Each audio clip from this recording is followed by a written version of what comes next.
Hey everybody, it's Dan with Pain For You. Sitting out by the pool at a hotel. We're here at a Hilton for the next 2 nights and figured I would shoot outside. The pool just opened up today, which is surprising. I'm surprised with the coronavirus going on that they opened the pool, but nobody's in it. There's nobody here in the Hilton. We're probably 20 guests in a hotel that probably has 300 rooms. Anyway. It's nice and quiet and peaceful. So, today's topic is going to be, it may not go away all at once. And before I do that, let's just kind of enjoy a couple of deep breaths, feet on the ground.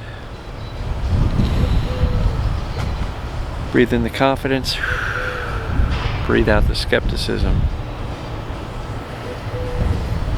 Breathe in the peace, breathe out the noise and the static. Breathe in the certainty and breathe out the fear. So when I say it may not all go away at once, what I'm talking about are the symptoms. A lot of people are kind of hoping that, if I do this, I do that, let me journal, let me write, let me, do the TMS protocol, let me talk to my brain, think psychologically, reject the physical, that it's a snap of the fingers, it's going to go away immediately all at once.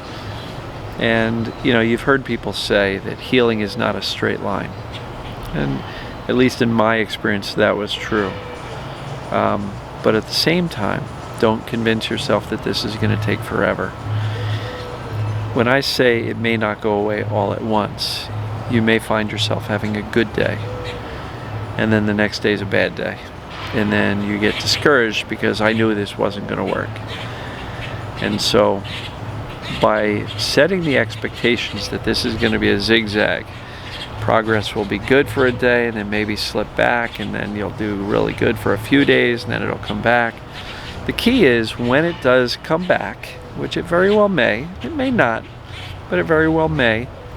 The key is, when it comes back, expect it. Don't worry about it. Don't freak out. Don't lose your mind.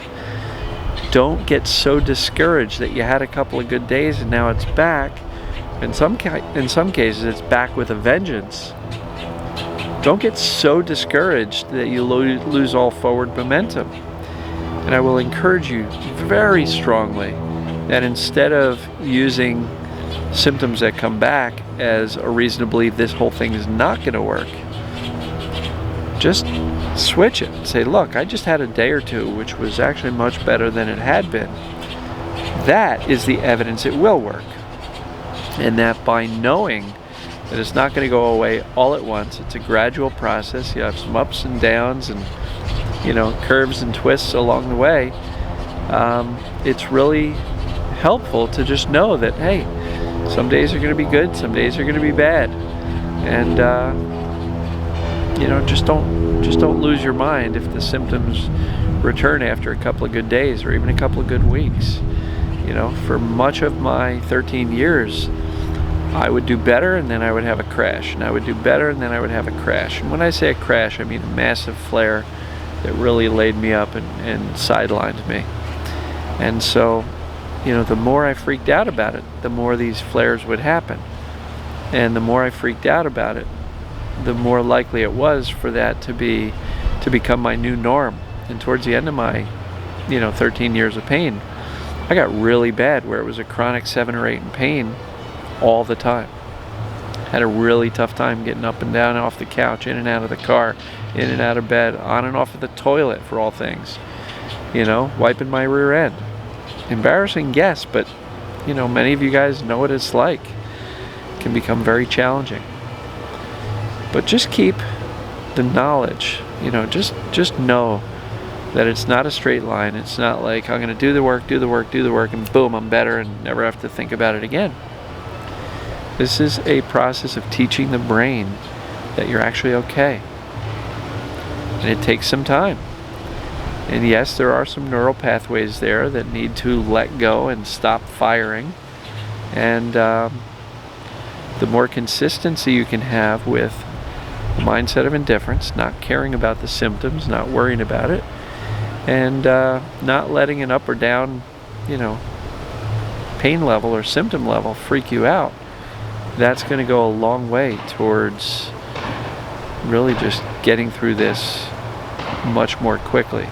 Because if every day that you get worse from the prior day, you freak out and you spend days catastrophizing the fact that it just got worse, you're just adding more and more and more time to your recovery. And the fundamentals don't change. They really don't. And for people who, oh, I beat my neck pain 2 years ago and now all of a sudden I've got back pain and I can't beat it now. Just my encouragement for you there is to just kind of get back to the mindset and the approach and whatever you were doing to get rid of the pain in the first place, and go back to that because it clearly worked. And so I know it's really, really easy to get discouraged and freak out over the symptoms, especially when you have a good day or two and then whammo, here it comes back. But the key is to remain calm, soothe yourself, both from a physical standpoint with some breathing, getting outside, getting some sun. I'm squinting a lot here because the sun's really bright. Soothing your thinking. Don't attach yourself to these catastrophic thoughts. Let them drift by, and then replace them with thoughts of, yeah, but I know it's TMS, I know my body's fine, I'm going to get through this too.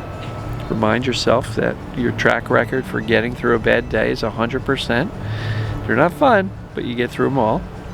And so just know that things will go up and down.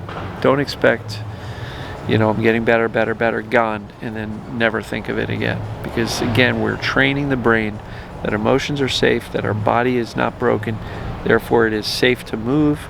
And sometimes regaining some physical movement can kind of turn the pain signals back on, because the brain is still trying to protect us. And in that case, physical movement, the brain is still perceiving that, oh boy, that physical movement is dangerous, so here's some pain to stop you from doing it. And so, again, it's not a straight line. It doesn't go away all at once. And when you expect that, you're not going to be as shook. So, what do you guys think? Have you experienced this personally? You had some better days and then a bad day, and how did you react to that? And do you find that when you react less and care less, and you're more indifferent to it, that your bad days are shorter and fewer and farther in between? You may find that's very well the case. So with that, I'm going to wrap up this video. Probably shoot another one or two out here because it's so nice. But I appreciate you guys and gals. Thanks for watching. If you're not a subscriber on YouTube yet, go to YouTube and hit the red subscribe button. And yeah, I guess we'll talk to you in the next video. Love you guys. Bye.